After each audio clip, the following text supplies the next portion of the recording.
সুপ্রিয় দর্শক মন্ডলী, ক্যামেরাম্যান রাজীবের সাথে আমি ডিপি দ্বীপের খান।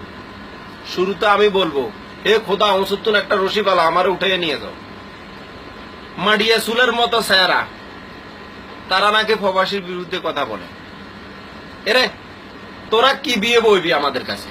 আমরা প্রবাসী আলারা তো এরশাদের আমল থেকে এই স্যারার মেয়েদেরকে বিয়ে করা বন্ধ করে দিচ্ছি।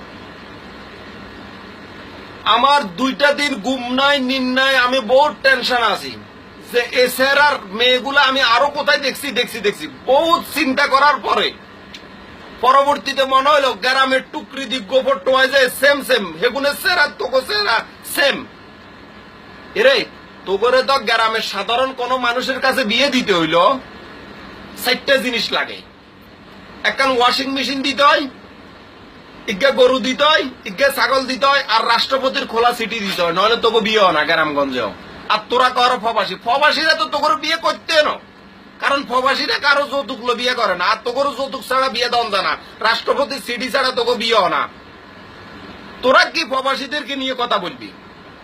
আর প্রবাসীদের বিরুদ্ধে এ ধরনের মাড়িয়ে চুলের মতো চেহারা লই প্রবাসীদের বিরুদ্ধে কোনো কিছু বলে আমার তরফ থেকে হানো খাবে ঠুল্লু। মনে রাখবি, প্রবাসীদেরকে নিয়ে কোন খারাপ মন্তব্য করার আগে চিন্তা করবি যে তোর বংশের কেউ প্রবাসে আছে কিনা।